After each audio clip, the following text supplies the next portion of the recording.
ಸ್ವಾಗತ. ಈ ದಿನ ಪತ್ರಿಕಾಗೋಷ್ಠಿಯನ್ನು ಕರೆಯುವ ಉದ್ದೇಶ ಇಷ್ಟೇ. 18 ಮತ್ತು 19ನೇ ತಾರೀಕು ಏನು ತುಮಕೂರಿನಲ್ಲಿ ಸಮ್ಮೇಳನ ನಡೀತಾ ಇದೆಯೋ ಅದಕ್ಕೆಲ್ಲ ಮುಖ್ಯವಾಗಿ ತಮ್ಮನ್ನೆಲ್ಲರನ್ನೂ ಆಹ್ವಾನ ಮಾಡೋಂಥ ಒಂದು ದೃಷ್ಟಿ ಆದರೆ ಮತ್ತು ಅಲ್ಲಿ ಏನೇನು ಕಾರ್ಯಕ್ರಮಗಳು ನಡೀತವೆ ಅನ್ನೋದನ್ನು ಎಲ್ಲ ವಿವರವಾಗಿ ತಿಳಿಸ್ಕೊಡ್ಬೇಕು ಅನ್ನೋದು. ಈಗ ತುಂಬ ಜನ ಈ ಅಲ್ಲಿ ಪ್ರೆಸ್ ಮೀಟ್ ಕಾಯ್ತಿದ್ದಾರೆ, ಬೇಗ ಮುಗಿಸಿ ಅಂತ ಒತ್ತಡ ಹಾಕ್ತಿದ್ದಾರೆ.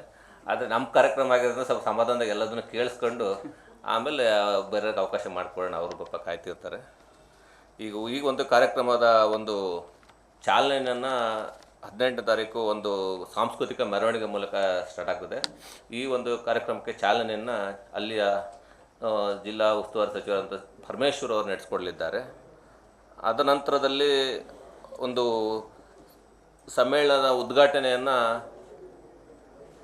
ನಮ್ಮ ನಾಡಿನ ಮುಖ್ಯಮಂತ್ರಿಗಳಾದಂಥ ಸಿದ್ದರಾಮಯ್ಯ ಅವರು ವಹಿಸಲಿದ್ದಾರೆ. ಅದರ ಒಂದು ದಿವ್ಯ ಸಾನ್ನಿಧ್ಯವನ್ನು ತುಮಕೂರು ಶ್ರೀಗಳು ವಹಿಸಲಿದ್ದಾರೆ. ತುಮಕೂರಿನ ಸಿದ್ಧಗಂಗಾ ಶ್ರೀಗಳು ವಹಿಸಲಿದ್ದಾರೆ. ಮತ್ತು ಈ ಉದ್ದೇಶ ಮುಖ್ಯವಾಗಿ ಏನಂದರೆ ನಮ್ಮ ಪತ್ರಕರ್ತರ ಸಂಘದ ಬಗ್ಗೆ ಸಣ್ಣ ಮಾಹಿತಿ ಏನಂದರೆ, ಈಗ ನಾವು ಆಲ್ರೆಡಿ ಈಗ ಒಂದು ಕಾರ್ಮಿಕ ಕಾಯ್ದೆ ನೋಂದಣಿಯಾಗಿರೋ ಸಂಘ ಆಗಿದ್ದು ಇದಕ್ಕೆ 8,000ಕ್ಕೂ ಹೆಚ್ಚು ಜನ ನೋಂದಾಯಿತ ನಮ್ಮ ಪತ್ರಕರ್ತರಿದ್ದಾರೆ. ದೇಶದಲ್ಲೇ ಇಷ್ಟು ದೊಡ್ಡ ಸಂಘಟನೆ ಅಂತ ಏನಾರು ಇದ್ದರೆ ಅದು ಪತ್ರಕರ್ತರದ್ದು ನಮ್ಮ ಕರ್ನಾಟಕ ಕಾರ್ಮಿಕ ಪತ್ರಕರ್ತರ ಸಂಘ ಅಂತ ಹೇಳಲಿಕ್ಕೆ ಹೆಮ್ಮೆ ಆಗ್ತದೆ. ಈ ಒಂದು ಸಂಘವನ್ನು ನಮ್ಮ DV ಗುಂಡಪ್ಪನವರು ಬೆಂಗಳೂರು ಅಲ್ಲಿ ಹುಟ್ಟಾಕ್ದಂಥ ಒಂದು ಸಂಘ ಇವತ್ತು ಇಡೀ ನಾಡಿನಾದ್ಯಂತ ಬೆಳೆದು 8,000ಕ್ಕೂ ಹೆಚ್ಚು ಜನ ಸದಸ್ಯನ ಹೊಂದಿದೆ. ಮತ್ತು ಮುಖ್ಯವಾಗಿ ಏನಂತ ಹೇಳಿದರೆ, ಈ ಒಂದು ಕಾರ್ಯಕ್ರಮದಲ್ಲಿ ನಮಗೆ ಪತ್ರಕರ್ತರ ಸಮಸ್ಯೆಗಳಿರ್ಬೋದು, ಪತ್ರಕರ್ತರ ಆಗು ಹೋಗುಗಳು ಮತ್ತು ಈ ಅಪ್ಡೇಟೆಡ್ಗಳು ಸಂಬಂಧಪಟ್ಟಂಥ ಸೆಮಿನಾರ್ಗಳಿರ್ಬೋದು, ಇವನ್ನೆಲ್ಲನೂ ಮಾಡೋದ್ರ ಮೂಲಕ ನಮ್ಮ ಪತ್ರಕರ್ತರನ್ನು ಮುಂದಿನ ಸವಾಲುಗಳಿಗೆ ಅಣಿಯಾಗಿ ಅವ್ರನ್ನ ಸಿದ್ಧಪಡಿಸೋಂಥ ಒಂದು ವೇದಿಕೆಯಾಗಿ ಕೂಡ ಇದು ಒಂದು ಸಮ್ಮೇಳನ ನಡೀತದೆ.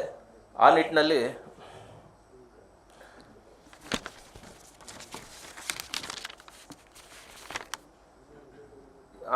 ಒಂದು ಸಮ್ಮೇಳನವನ್ನು ನಾವು ಮಾಡ್ತಾ ಇರಬೇಕು ಸಂದರ್ಭದಲ್ಲಿ ಈ ವೃತ್ತಿಪರ ಸಮಸ್ಯೆಗಳಿರ್ಬೋದು, ಆರೋಗ್ಯ ಇರ್ಬೋದು, ಎಲ್ಲದಕ್ಕೂ ಸಂಬಂಧಪಟ್ಟಂಗೆ ಲಾಸ್ಟ್ ಟೈಮ್ ಕೂಡ ನಾವು ದಾವಣಗೆರೆ ಸಮ್ಮೇಳನದಲ್ಲಿ ಈ ಪತ್ರಕರ್ತರ ಸಂಬಂಧಪಟ್ಟಂತಹ ಒಂದು ಗ್ರಾಮೀಣ ಪತ್ರಕರ್ತರ ಬಸ್ ಸಮಸ್ಯೆಯನ್ನು ನಾವು ಬಂದಂಥ ಮುಖ್ಯಮಂತ್ರಿಗಳಿಗೆ ಮನವಿ ಮಾಡ್ಕೊಂಡಿದ್ವಿ. ಆ ಸಂದರ್ಭದಲ್ಲಿ ಆ ಟೈಮಲ್ಲಿ ಮಾಡಿಕೊಡ್ತೀವಿ ಅಂತ ಒಂದು ಭರವಸೆಯನ್ನು ಕೊಟ್ಟಿದ್ದರು.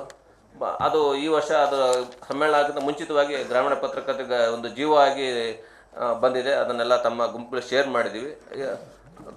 ಸದ್ಯದಲ್ಲೇ ಅದೆಲ್ಲರಿಗೂ ಉಚಿತ ಬಸ್ ಪಾಸ್ ವ್ಯವಸ್ಥೆ ಗ್ರಾಮೀಣ ಪತ್ರಕರ್ತರು ಸಿಗಲಿದೆ. ಮತ್ತು ಅದೇ ರೀತಿ ನಮಗೆ ಮುಖ್ಯವಾಗಿ ಇನ್ನೊಂದು ಬೇಕಾಗಿರೋಂಥದ್ದು, ಈ ಸತಿ ನಾವು ಸಮ್ಮೇಳನದಲ್ಲಿ ಬೇಡಿಕೆ ಇಟ್ಟಿರೋಂಥದ್ದು ಉಚಿತ ಆರೋಗ್ಯ, ಕ್ಯಾಶ್ಲೆಸ್ ಹೆಲ್ತ್ ಬೇಕು ಅಂತ ನಮ್ಮದೊಂದು ಬಹುದಿನದ ಬೇಡಿಕೆ ಆಗಿದೆ. ಪತ್ರಕರ್ತರು ಸಡನ್ನಾಗಿ ಹೋದ್ಬಿಡ್ಲೇ ದುಡ್ಡು ಇಟ್ಕೊಂಡೇ ಹಾಸ್ಪಿಟ್ಲಿಗೆ ಹೋಗೋಕ್ಕಾಗಲ್ಲ.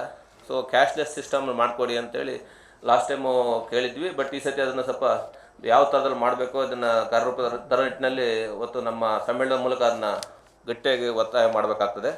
ಹಾಗೆ ಒಂದು ಉದ್ಘಾಟನೆ ಮುಗಿದ ನಂತರದಲ್ಲಿ ಈ ಒಂದು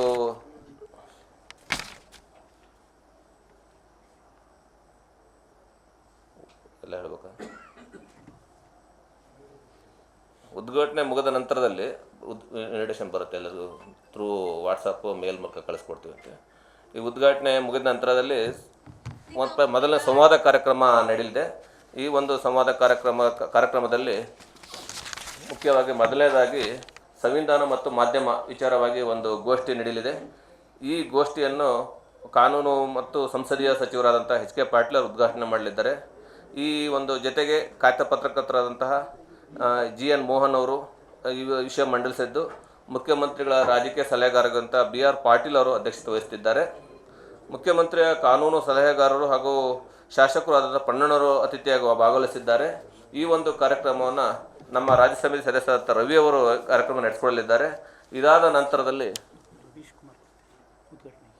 ನೋಡುಗರು ಮತ್ತು ಕೇಳುಗರು ಗೋಷ್ಠಿಯನ್ನು ವಿಜಯವಾಣಿ ಸಂಪಾದಕರಾದಂಥ ಚೆನ್ನೇಗೌಡರವರು ಉದ್ಘಾಟನೆ ಮಾಡಲಿದ್ದಾರೆ.